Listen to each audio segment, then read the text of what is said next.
Hello and welcome to the Explore Granada podcast, a podcast made by foreign students where we will talk about the wonderful city of Granada, in Spain. My name is Miguel, And I'm Samuela. and throughout the podcast we will cover many aspects of the city, such as its culture, how to get around, the difference between Spain and our countries, and in this episode we'll talk about the historical monuments and how to get there. Let's start with one of the most, if not the most important monument of Granada, the Alhambra. The Alhambra has an amazing history. It started as a small fortress in the 9th century, but became very important during the 13th to 15th century during the Nasrids, the last Muslim rulers in Spain, when they turned it into a royal residence.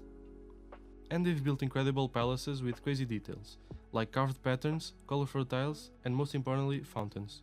Yeah, they were obsessed with water because it means purity and life.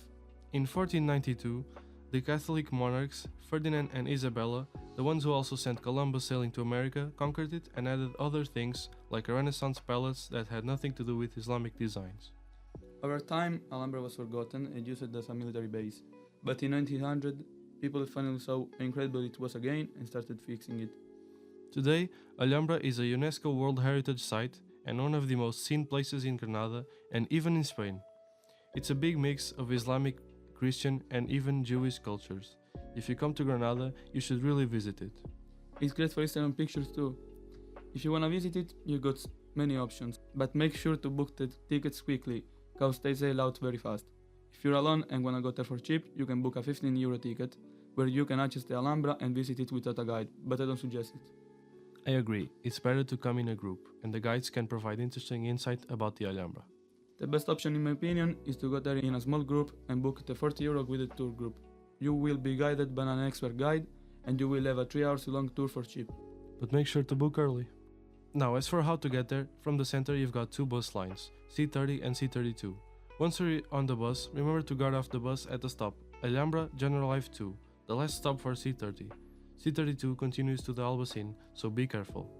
Oh, and also, if you stay for a while in Granada, get a bus card called Credit Bus, so every trip will be much cheaper. The Mirador of San Nicolas, which means viewpoint, is a great and cool place to visit.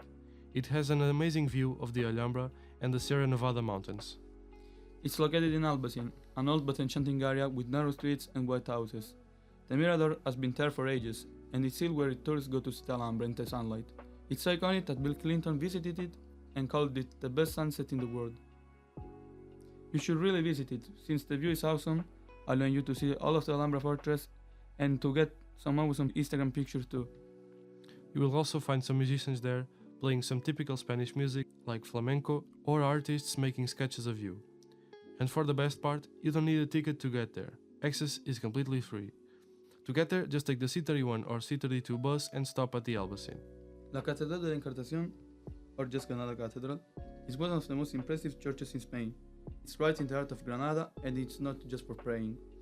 After the Catholic monarchs, Ferdinand and Isabella took over Granada in 1492, they wanted to show their power by building a huge cathedral, so huge that construction started in 1521 and ended in 1701. That's about 180 years later. Since the project took so long, the cathedral turned out to have a lot of different styles, like Gothic and Renaissance, and has some really cool details like giant column, fancy carvings, and colorful stained glass. Even if you're not in the churches, you should visit it. It's in the city center and it's free, so don't miss out. From the Alhambra all the way to Mirador San Nicolas, Granada is full of amazing structures, with interesting history behind them. Even if you don't appreciate much of these monuments' history, they are still incredible to look at, visit, and in general are a great choice for a sightseeing trip with your family, or if you just want a break from your studying abroad. That's it for today's episode. I hope you enjoyed and visit some of the monuments we mentioned. If you did, don't forget to subscribe, leave a review, and share this podcast with your friends. Next week, we'll be exploring the vast culture and customs of Granada. Until then, keep exploring, keep learning, and keep celebrating the beauty of our world. Thanks for listening, and we'll see you in the next episode.